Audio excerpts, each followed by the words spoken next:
Hi guys, Tuva here. It is the next one in the runes. You've been waiting a long time for it. We've only got a couple more left to do, and I thought it would be good to keep going till we finish now, so that you've got the whole set, and that would be much better for you, so you can recap, go over things. I'm also going to split it into two, because I do believe that the videos have been just a bit too long. So I'm going to do the first bit explaining it, and then I'll do the next one. The part two will be the actual path working. So I hope you don't mind that, guys. I just think it might be better in smaller doses. So let's get on. Now, Ingwaz, it's the 22nd rune in the third ayat. It is also a very manly one. Ingwaz actually means the divine hero. Ing, a character who is a god of might, a god of peace, a god of everything you would need to establish an earthly base. He was a provider, teaching the world how to live with male and female. So he was thought to be an earlier version of the god Freyr, who again was a fertility god, who was the one with Freya. Now Freya is also linked in with this, and we'll talk about that in the correspondences. The rune itself is also the gestation and potential, holding within it an energy which is able to produce. So it contains an energy that you can release at a later date. It is a very powerful rune, one that creates. So any situation in your life, you would be able to create with it if you was doing work to aid yourself or others. Look at the way witches celebrate Beltane, for example. They always have the god and the goddess. Now the god being the green man.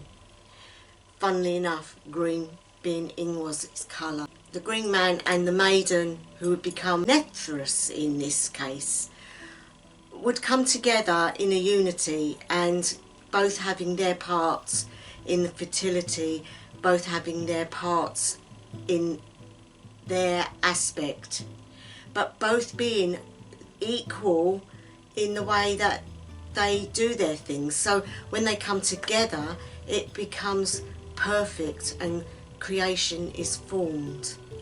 Men have been brought up to believe that they have the strength and the vitality, the sexual prowess and the seed.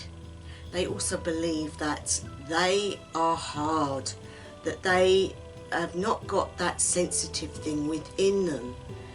And it is something they're brought up to believe. It's, in the old days they would have been the warriors, whereas the woman was known for her sensitivity and her judgment and her ability to give birth, her ability to sustain life within, also her witchcraft, her link with the goddess, her link with magic. And so a divide came between them, and when they were born, be it male or female, they both had their gender dictate how they were going to be as a person, rather than allowing themselves to be who they really are. You look at the corn seed, take one seed and plant it, and you have a new plant, you have new corn. And it's the same with the egg within the woman. It's in a shell, and the man's seed goes into that shell and grows a new life. There is power within that seed that starts that tick of life. So when that seed goes in, it germinates it and it becomes. And it's the same with the corn seed. As it goes into the mother's womb, the earth, it then erupts into life. So we can see well, even the ancients would understand the concept of the seed and the earth and fertility. So even though we're both put into our positions. You are male, you are female, you mustn't do this, you must do that.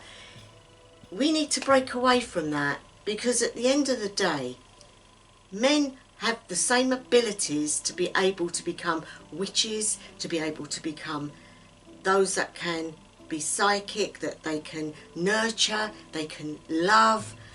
Women also have that ability to fight, to be warriors, and we know that from the old books that teach us about the Amazon warriors, women warriors.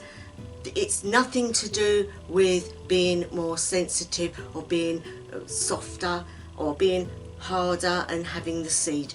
Nothing to do with that. That is a man-made thing, and that needs to stop. But Ingwaz is more directed towards the male energy. So if you want to grow something, or you want an issue in your life to be dealt with and grow, or you want some growth in some area, then Ingwaz is your rune. Now you can get two symbols for Ingwaz or Ingwaz. The one that everyone is familiar with, and I'm going to get it and show you now, this one. And I'm going to put a picture up of the other one. Because basically all it is you take the top bit and the bottom off, and you're left with a diamond. Now that is the one that people use a lot when they use it for blessing food, using it within spell work and things like that. If you want growth in an area, as I said, if you want to be thankful for something, it's good to use as well. So if you want to do that, guys, it's easy. You just make the diamond shape and you hold it over what it is you are blessing, or whatever it is you're doing. That is the shape of Ingwaz, and you can use it. Now, the correspondences. Right, the animal, the boar and the cuckoo. Don't ask me why the cuckoo, but that is fact. It is the cuckoo. The bird. Objects of power, the helmet. Well, when you think about it, the helmet is a protection of something very important.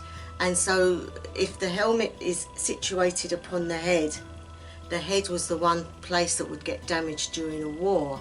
So if it's aimed at males, you can see why they would use the helmet instead of the shield, because the helmet stops anything getting damaged.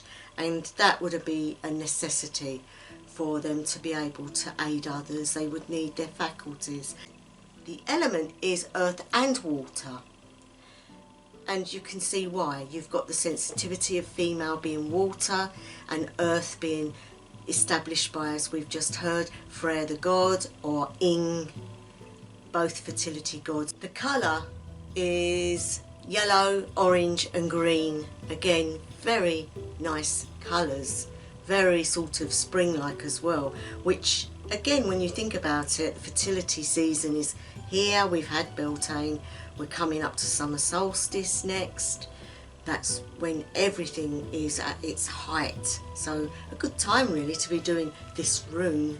Plant is the apple tree, and that has its similarities to the Bible when you think about Adam and Eve and the apple off of the tree, and you think about the apple that's given to keep all the gods youthful. So hey, there is a similarity in most different faiths around the world. The apple has a seed within it, and when doing magic around October time, if you cut the apple a certain way, you're left with the pentacle in the middle. And it has always been classed as the magical fruit, the apple. The aroma would be fennel and melissa. Now melissa has got quite a distinctive smell, and it's lovely. We used to use it a lot in the coven I used to be in, and I liked melissa. It's very nice, and you can get it in an oil. So if you want to get some of that, guys, it's really good around the altar. But specifically for this rune, body parts. Again, are very distinctive to the male-female. You have the third eye, chakra, female, the phallus. Again, fertility. Minerals, amber And that is funny because that ties in with Freya, her colour, she loves that colour, and Peridot. So they're the correspondences, guys. I might come up with a list of things that you can think of that will help you to remember, and when I get to that I will do that in a video for you, because it's an easy way to memorise if you have trouble memorising information. It does come in time and use, but it can also be quite hard for some people. And they say Rome wasn't built in a day, and it sure wasn't. So if you want to be proficient at learning something, at using runes, which can be a big benefit for you in your path, then learning is the only way. Nethris as well can be used, an earth goddess. So you've got the 4 here. You've got Ing, you've got Freya, and you've got Nethris. So there are 4 there. So there's a lot you can look into on these guys. They all have their little stories that you can enjoy. So this is part 1 of the rune Ingwaz or Ingwaz, and I will do the path working for you. That will be the next video. So I hope you're all well. I just want to thank any new subscribers to the channel. I really do appreciate it. Thank you. Don't forget to press that notification button so that you will be notified when I upload. So wherever you are, whatever time of day, night or evening it may be, I wish you the best ever. House of Alan.